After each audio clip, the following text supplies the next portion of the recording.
The Galactic Council's xenobiology lab hummed with nervous energy as Dr. Elsa Chen stared at the holographic display, her hands trembling slightly. The results couldn't be right. They simply couldn't. "Run it again," she commanded, her voice tight. Leon Martinez, her research partner, shook his head from across the sterile white laboratory. "Elsa, I've run it 17 times. The Predator Index doesn't lie. The algorithm has been tested across 10,000 species over 3 centuries.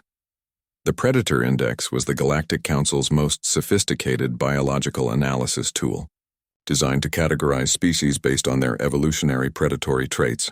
It measured everything from neurological hunting patterns to muscle fiber composition, from sensory acuity to metabolic efficiency. The scale ranged from 0 to 10, with anything above 7 considered a natural-born apex predator. The Yatharians, the galaxy's most feared hunters, scored an 8.2. Their 6-limbed bodies, razor-sharp claws, and pack-hunting intelligence had dominated their homeworld's food chain for millions of years. The Council had debated for decades whether to grant them full membership status. Humans had just scored 9.7. "This will cause a panic," Elsa whispered, running her fingers through her dark hair. "We've been in the Council for only 15 years. We're still the newcomers, the unknowns. If they see this, they'll see us as monsters," Leon finished, his jaw clenched. He was a tall man with kind eyes, the sort of person who volunteered at shelters and cried during sad movies.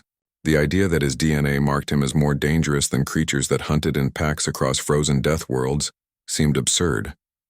But the numbers didn't lie. Elsa pulled up the detailed breakdown, her scientific mind needing to understand. The analysis was comprehensive and damning. Human persistence hunting, the ability to track prey for days until it collapsed from exhaustion, registered off the charts. No other species in the galaxy had evolved such terrifying stamina. Humans were the only pursuit predators to achieve spaceflight. Their binocular vision, evolved for tracking prey across distances. Their throwing accuracy unmatched in the known galaxy. The human ability to function on minimal sleep, to eat almost anything, to survive in nearly any environment from Arctic tundra to blistering desert. And then there were the teeth. Leon zoomed in on that section. "Omnivorous dentition with prominent canines," he read aloud. "But look at this, the jaw strength, the bite force relative to body mass. Elsa, we bite harder than species twice our size." "Keep reading," she said quietly. His eyes scanned further and his face paled. "The brain analysis. Our pattern recognition isn't just good, it's terrifyingly efficient. We spot anomalies, track patterns, predict behavior. The report says our neurological structure is optimized for stalking intelligent prey."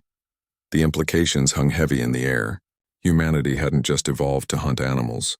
They'd evolved to hunt each other. "What about the Yatharians?" Elsa asked, grasping for perspective. "They're apex predators. Everyone knows it." Leon pulled up the comparative analysis. "They're ambush hunters.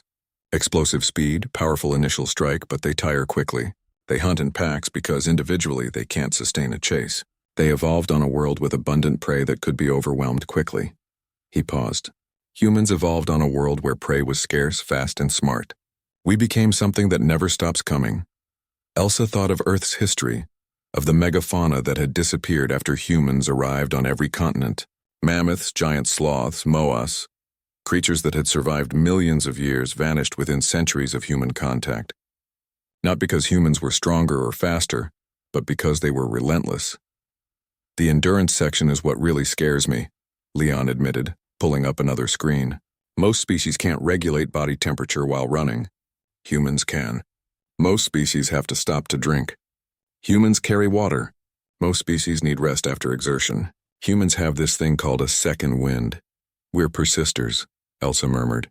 "We just keep going." The Predator Index found something else. Leon's voice dropped. "Our social bonding mechanisms. Most predators are solitary or form small family groups. Humans, we form massive cooperative hunting groups while maintaining pack loyalty. We domesticated other predators to hunt with us. We created complex tools specifically to kill from safer distances." He looked up. The algorithm flagged humanity as the only species that systematically eliminated competition through strategic genocide. Elsa flinched. He was referring to Neanderthals, Denisovans, and the other human subspecies that had mysteriously disappeared when Homo sapiens spread across Earth. What do we do? Leon asked. If the Council sees this, they'll reclassify us.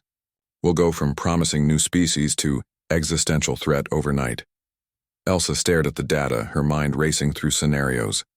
She thought of Earth, of children laughing in parks, of artists creating beauty, of musicians moving people to tears. She thought of humanity's capacity for compassion, sacrifice, love, but she also thought of Earth's history, the wars, the conquests, the ability to look another sentient being in the eye and pull the trigger.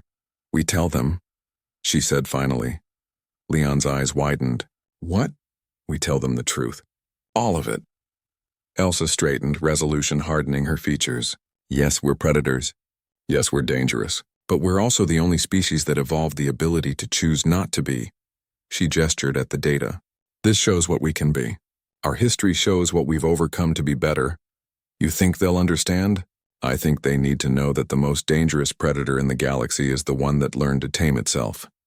She saved the report and prepared to send it to the Council. And if they're smart, they'll realize that makes us the best ally they could ever have. Leon nodded slowly, understanding dawning. A predator that chose peace was more reliable than a prey species that had no choice. Humanity's greatest strength wasn't their capacity for violence. It was their capacity to resist it.